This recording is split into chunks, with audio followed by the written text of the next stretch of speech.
All right, come on in, everyone. We'll get started. Come in the camera, William. Um, my name's Paul, and it's June 10th, 2023, and we're here at the Sawmill demonstration at Nashville Wood, and appreciate everyone coming out. And I'm videoing this because we have my in-laws are in England, and we have other people that would want to see it or couldn't make it. But thanks for coming, and I wanted to just tell you a little story about the sawmill. It started back in the early 90s.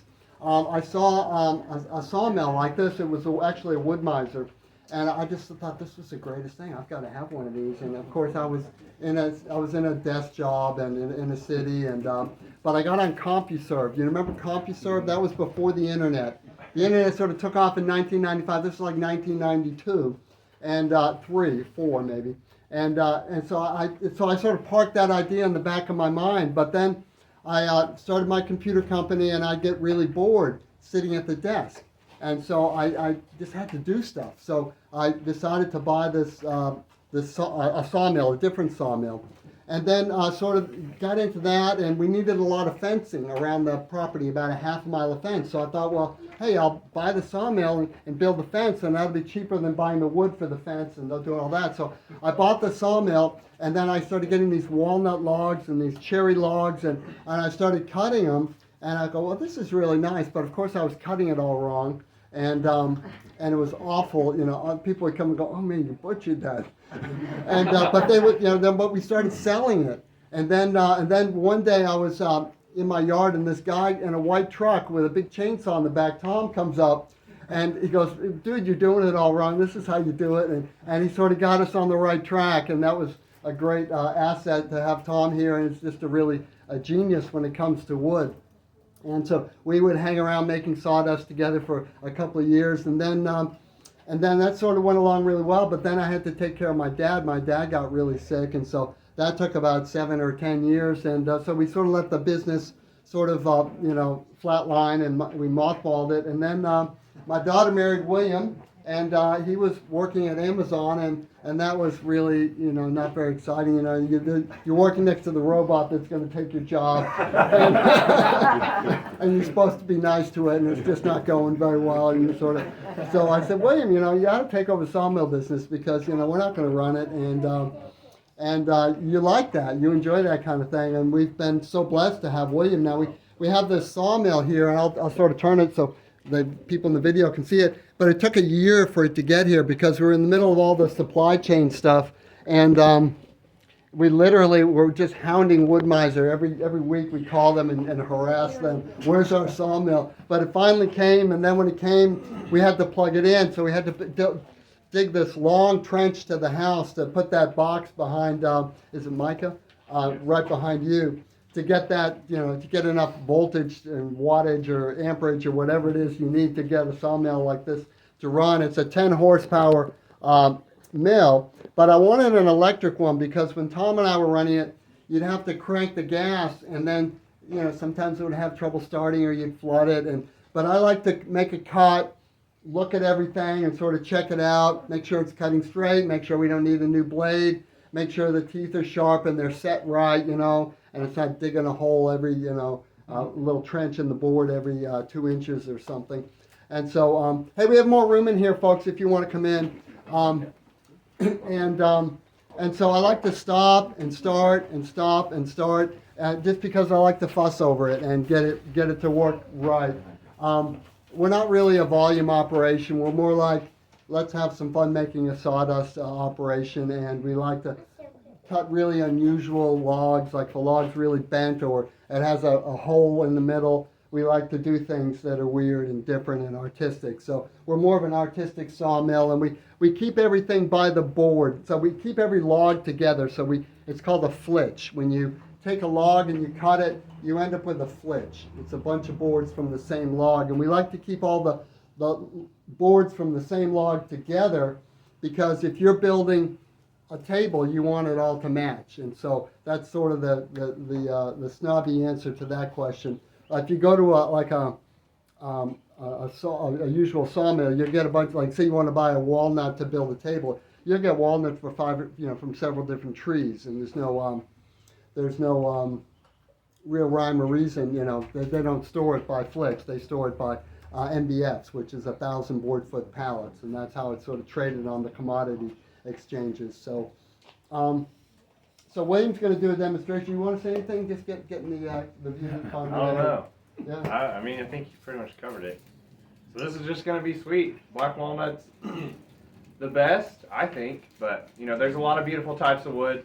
We'll see on the other side of this, we might get some, there may be some voids or something, but don't look at defects in the wood as problems, look at it as character. Opportunities. And you can do really cool things with it. There's always epoxy, resin, whatever, bow ties, whatever you want to do. There's lots of things you can do with it. So don't see things that aren't perfect and think, oh, that's a defect. That's character, and it makes it special. It makes it not every just stamped piece of lumber that's going to be exactly the same. It's a special piece. It's unique to you, your project, unique to the log.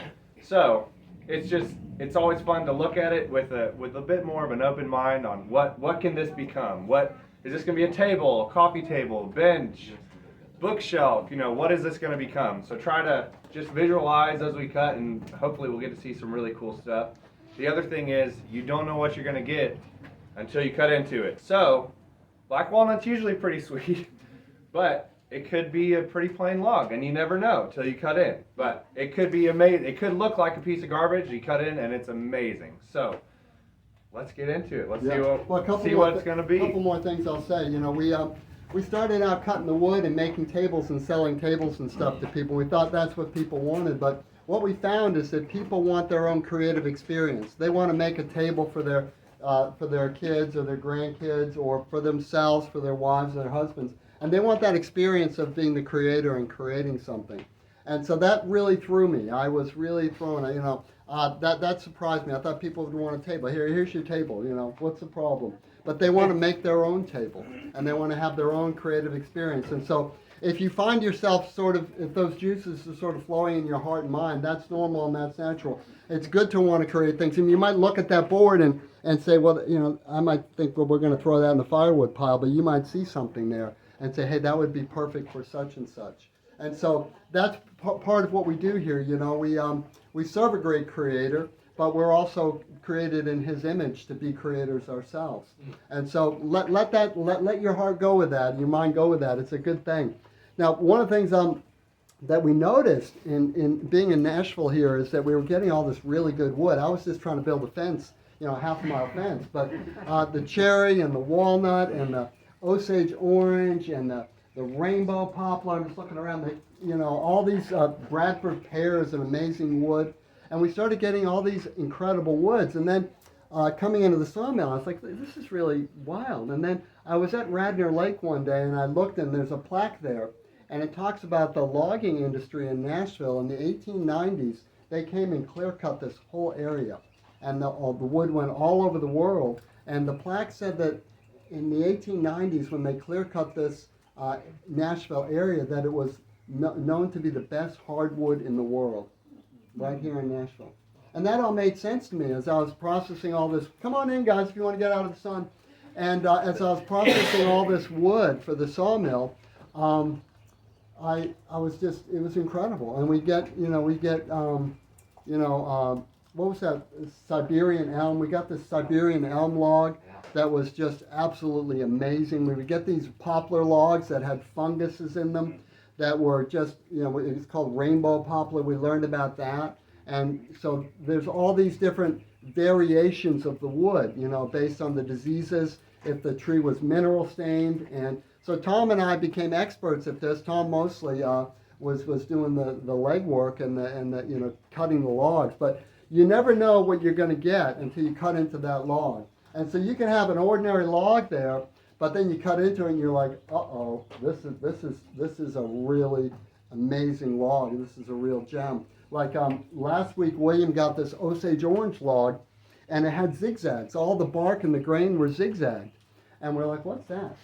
And you pull a hunk of the, you know, because it had cracked a bit. We pulled some of it off, and it was a zigzag.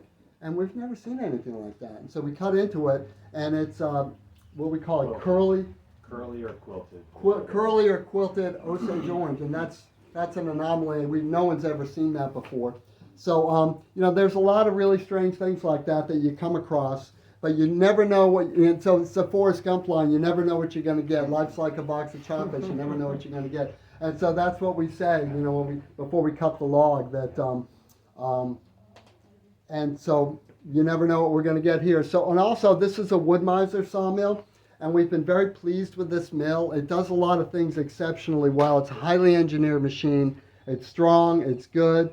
Just things like tightening the blade, getting the blade to the right tightness. A lot of the little things that you sort of fuss over as a sawmill, as someone running a sawmill, are really well thought out, well engineered. And this is an official Wood-Mizer demonstration. So if you end up buying one, come see me and I'll get a little cut off of it. And and that'll pay for the next batch of coffee.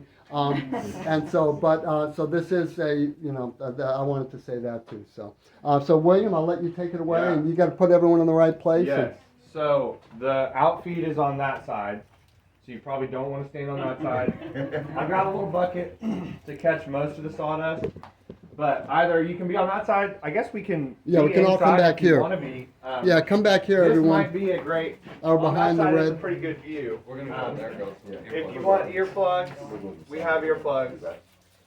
You can also just stand about 50 feet away. It's not super loud. It's not like the gas mill was. Yeah, it's not too bad.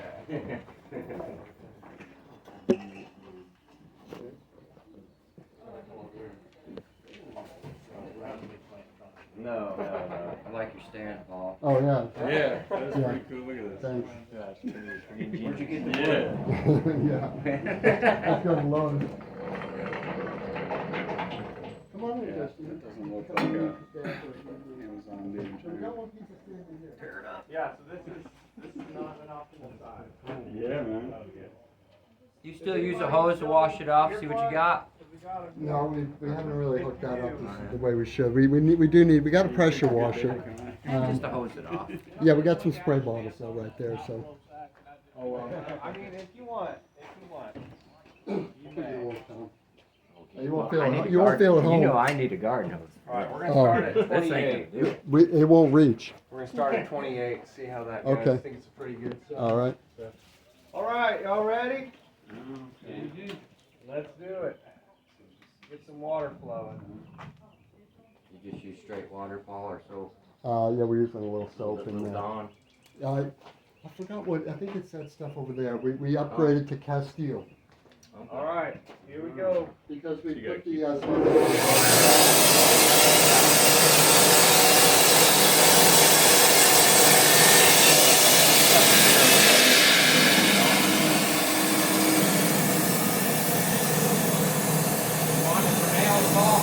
I forgot to mention the fence.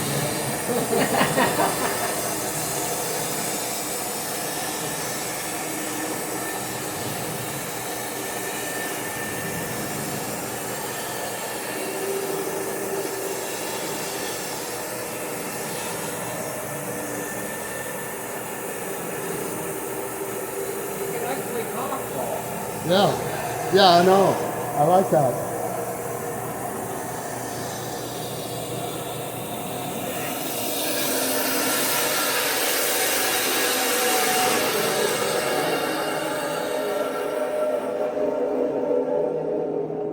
You want to do the spray bottle thing, Tom? Well, I gotta get my heartwood. We can just Yep. tap with it. Yeah. All right. Not today, no. Here you go, William. Thank you. All right. So You come take a look now. You can look now if you'd like. and then I'll Don't do touch front the and forward. blade. It is sharp. Oh, yeah, that's pretty right there. I mean, look at that. Yeah. Here, I'm gonna pull the mill back.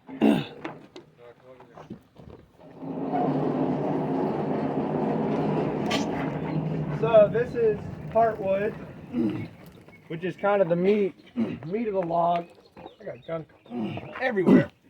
And So then this white is the sapwood here. And we like the contrast with the Yeah. walnut. The black and the white are really nice together. And what happens is when you buy it commercially, they steam the wood, and so you end up with this sort of muted brown white wood, which I don't think is as attractive. I like the sharp contrast on a lot of my projects. And you see how see how there's like a little conic section of heartwood here and there. So what the sawmill operator wants to do is he wants them to be even. So you want to cut parallel to the surface, and this is something Tom developed. And so you want to cut parallel to the surface of the log, but the problem is that log is tapered. That log is doing this because it's growing up and it's narrowing. But you want to cut parallel to the outside of the log so you get the right grain features. And people don't notice this, but when you cut a log and you do a lot of woodworking, for say you're a professional woodworker, you want those grain lines to be oriented a certain way. And it might seem, well, what's the big deal? But it's a big deal to someone who has been a woodworker for 30 or 40 years. And so, getting these so the way William cut it, he should have lifted this side about 1/4 of an inch. But that is fine for the parameters we're dealing with. But if we didn't have a bunch of people here and we were really fussing over it, which we like to do, we would raise this about 1/4 of an inch. But we're not going to try to do that with y'all here because this thing could start rolling, and that gets ugly. So we'd raise this about 1/4 or 1/2 inch and get those conic sections on the sides to be perfect. So, yep. All right, so you want to step back and do another cut? Let's do a couple more. I think I'm gonna go ahead and do 2 cuts, and then we'll take them off and look at it.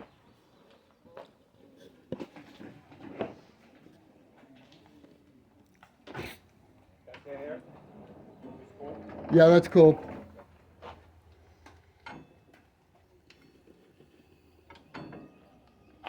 All right, here we go.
You gotta change out the sawdust bucket a lot. And so we do find a lot of uses for the sawdust. The walnut sawdust is actually good to put around raspberry and blackberries because, if you plant anything under a blackberry tree, nothing grows. But anything in the rubus family will grow. So if you have blackberries and raspberries, you put the walnut sawdust around it, and it'll kill all the weeds, and you'll have great raspberries and blackberries. So, but we do collect it. And if you don't collect it, it gets all under your feet and it just piles up. So we're selling that for $20 a gallon. So if you want to buy that, I'm just kidding. You can have it. All right, you want more. to take this off and evaluate Nope. it? Okay, all right. We can take them both off and evaluate. Here we go. Last cut.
evaluate.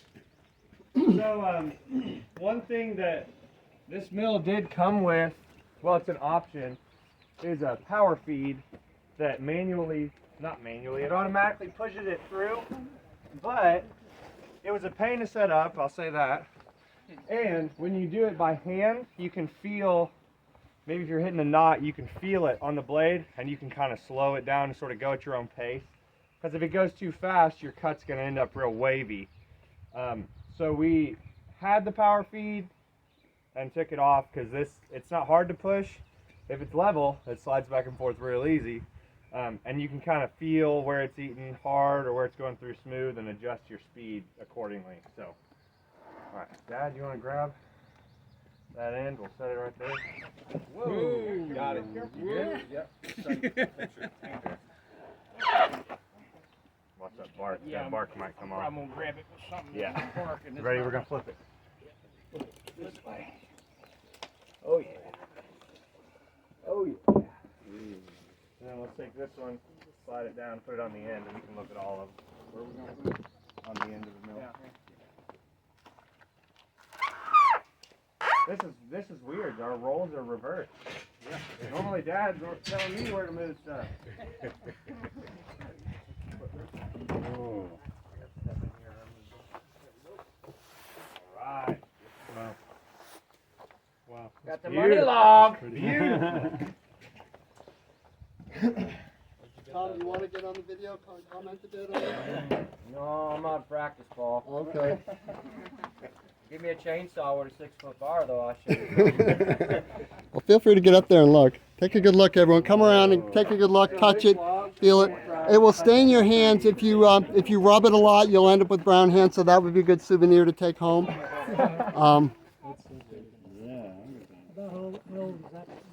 That's part of the. That's a good question. Good question. I'm guessing 75. Ah. Ooh.